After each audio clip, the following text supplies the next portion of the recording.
This is the last lesson on graphing linear functions. There's going to be an addition to it, but it's actually more in terms of plugging in or substituting in conceptual, whether something's perpendicular, parallel, etc. But in terms of just a basic understanding of graphing, this is it.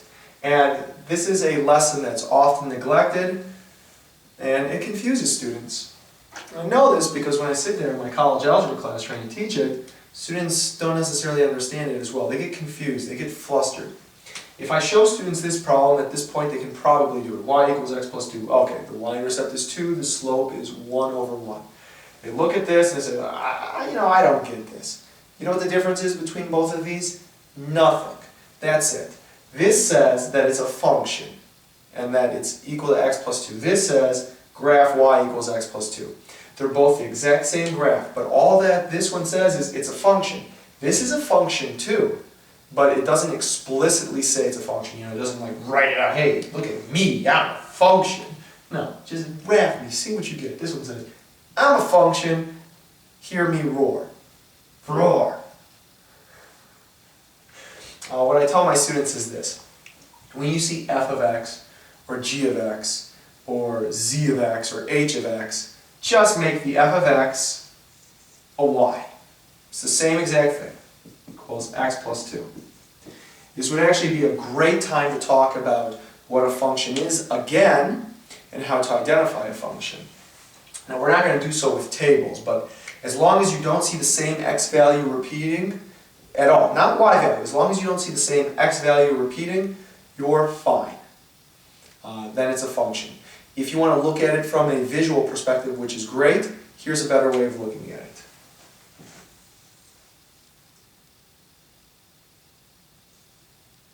This is a function because it's always moving forward. That's it. It's a roller coaster. This person's probably not always great to talk to, but their life is always moving forward, whether it's up or down. This is a function.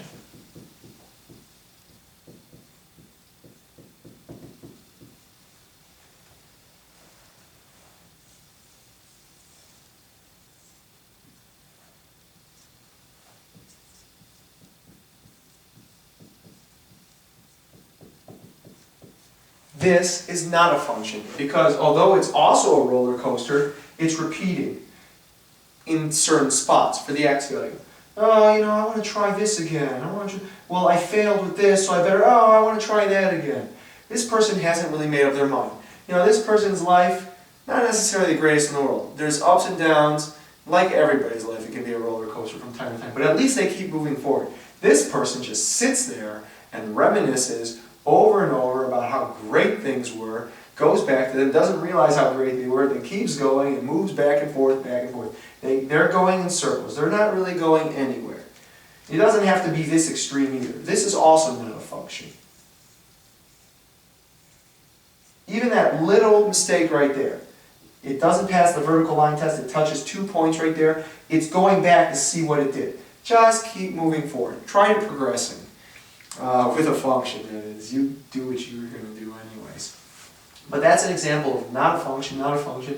That's an example of a function. When it comes to function notation, the only other thing you have to know is this. Going back to f of x equals x plus 2. And this confuses students. They say, what is f of 3? All that means is this. Put a 3 inside there instead of the x. And since that was an x and you turned it into a 3, you better turn every x you see into a 3.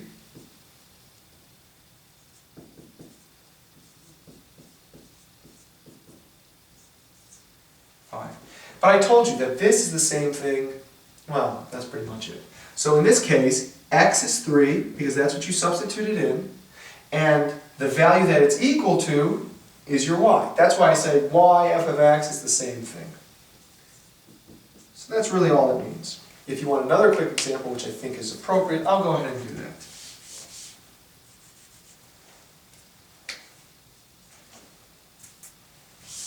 What is f of 5? Well, let's find out.